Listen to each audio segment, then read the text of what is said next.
US President Donald Trump on Wednesday slapped a new 25% import tax on cars and car parts coming into the US. Trump said the latest tariffs would come into effect on the 2nd and 3rd of April, with charges on parts set to start in May or later. He claimed the tariffs would foster domestic manufacturing. Anywhere from $600 billion to $1 trillion will be taken in over the relatively short-term period, meaning a year from now. Following the announcement, the US stock market dipped and reactions poured from the EU Commission President Ursula von der Leyen and Canadian Prime Minister Mark Carney. A direct attack on the very workers that I stood in front of, uniform workers I stood in front of this morning at the Ambassador Bridge. A bridge that is a symbol and a reality up until now of the tight ties between our two countries, ties of kinship, ties of commerce, ties that are in the process of being broken. Analysts have warned the move is likely to lead to the temporary shutdown of significant car production in the US and could widen the global trade war. French President Emmanuel Macron has pledged an additional €2 billion in military aid to Ukraine. The announcement came during a press conference in Paris on Wednesday evening ahead of a high-stakes international summit on Ukraine's long-term security this Thursday. According to the French leader, strengthening Ukraine's military remains a top priority. Ces 2 milliards d'euros de soutien, c'est une part de ce premier volet et notre volonté demain est de mobiliser tous les partenaires qui seront présents pour continuer ce soutien immédiat à l'Ukraine.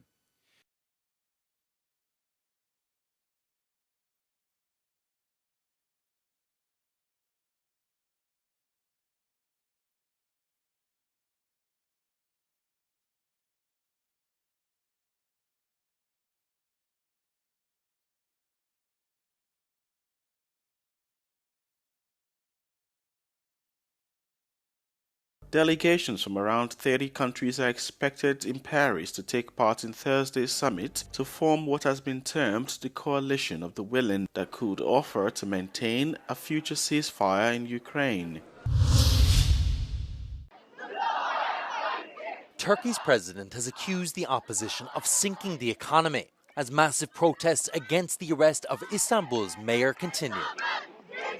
The party of detained Mayor Ekrem İmamoğlu called for boycott of companies that it says support President Recep Tayyip Erdogan's government.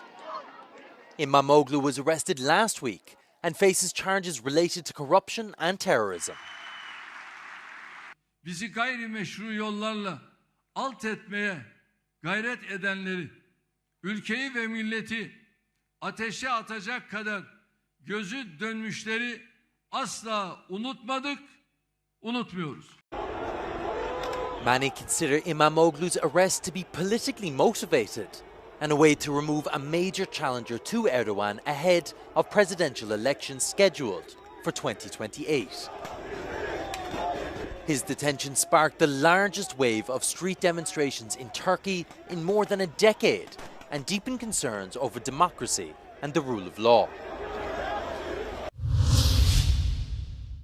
Having ended a 2-month ceasefire, Israel is now reportedly planning a bigger ground operation in Gaza, which could involve sending tens of thousands of troops to clear and then occupy large portions of the enclave.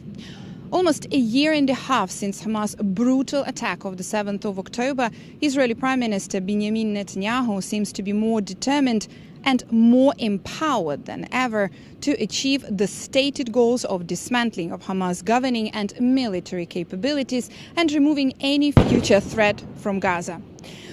But the questions are increasingly being asked, including from the people of Israel, whether this would help bring back Israeli hostages, or it could put their lives into even a bigger danger, while at the same time chasing more devastation and death in Gaza. Israel believes 24 hostages are still alive and being held in Gaza. Ron Segev, a survivor of the Nova Music Festival attack, says releasing them remains the main goal of the people, and it has not changed. I know that it's been one and a half years since that day, and some people go back to their normal life, but I can tell you that us, the survivors, we will not move on until everyone will get back. I don't know about the goals of the government, but the people, for the people, that's the main goal, the only goal. Thomas Hand, whose 10-year-old daughter was released after 50 days in Hamas captivity, says he does not believe diplomacy can help release the hostages. The only reason we got the first phase was through military action where they felt that they were going to be wiped out. I have asked him whether the recent protests in Gaza against Hamas mean there is hope for a change from within.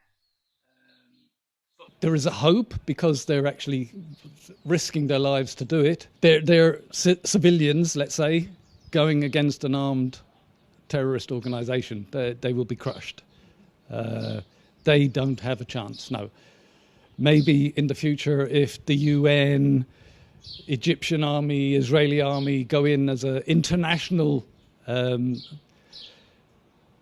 army, they could back them up and maybe we can get rid of Hamas that way.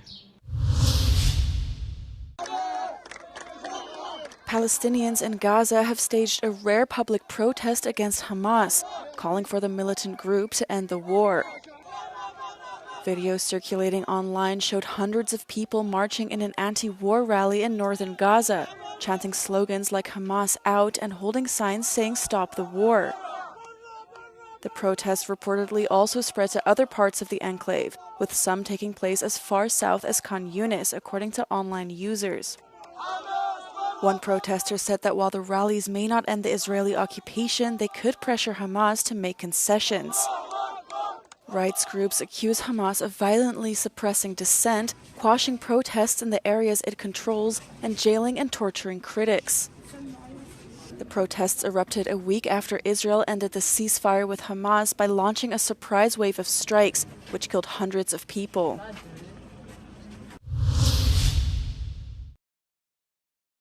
Slovakia continues to rid the country of animals infected with foot and mouth disease, after a state of emergency was declared across the whole country on Tuesday.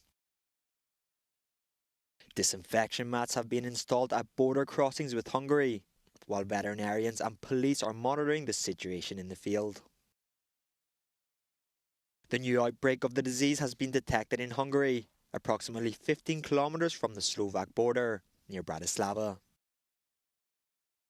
Slovakia's Minister of Agriculture confirmed on Tuesday morning a fourth case in the southwest of the country.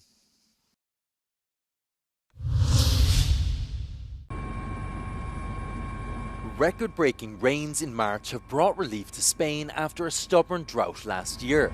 Spain received more than double the normal amount of monthly rainfall in the first 18 days of this month. That included normally arid regions like Andalusia, where floods forced hundreds to evacuate.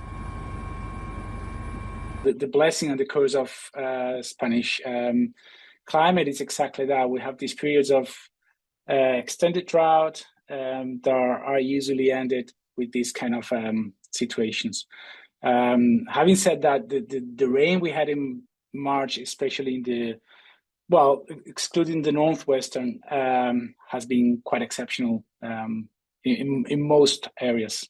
For now, the drought that began in 2023 is over. How long water reserves remain healthy depends on how much more springtime rain Spain gets and the heat of this summer. Scientists say climate change is making the swings between dryness and downpour more acute, as rising temperatures trigger extreme weather, like prolonged drought and intense rainfall. Brazil's Supreme Court accepted charges against former President Jair Bolsonaro over an alleged attempted coup to stay in office after his 2022 election defeat. The 5 justices voted unanimously to put Bolsonaro on trial on 5 counts, including involvement in an armed criminal organization. Há indícios razoáveis de recebimento da denúncia da Procuradoria-Geral da República, que aponta Jair Messias Bolsonaro como líder da organização criminosa, demonstrando a participação do ex-presidente da República com os elementos de prova colhidos na investigação da Polícia Federal. Bolsonaro has repeatedly denied wrongdoing and says he's being politically persecuted.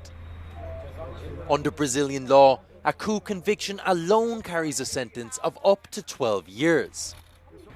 When combined with the other charges the former president faces, it could result in a sentence of decades behind bars.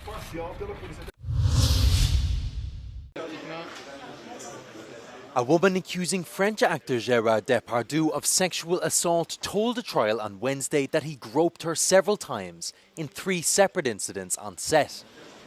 Day 3 of the trial focused on the testimony of the woman who said she was alone with Depardieu for a moment near a film set when she was assaulted. Depardieu denies any sexual assault.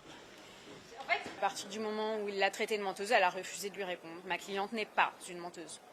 Mais en revanche, je tiens à préciser qu'il y a effectivement énormément de mensonges dans cette audience, mais ils ne sont pas de notre côté. Depardieu acknowledged that he used vulgar and sexualized language with one plaintiff. He said he grabbed her hips during an argument, but denied that his behavior was sexual. C'est du bon sens. Il ne va pas définir ce qu'est une agression sexuelle devant un tribunal qui le juge pour agression sexuelle. Ceux qui ont le pouvoir de dire ce que c'est vraiment la signification de ce qu'il a dit, ceux qui ont le pouvoir de dire ce qu'est une agression sexuelle sont les juges. The French actor faces up to 5 years in prison and a fine of €75,000 if he's convicted.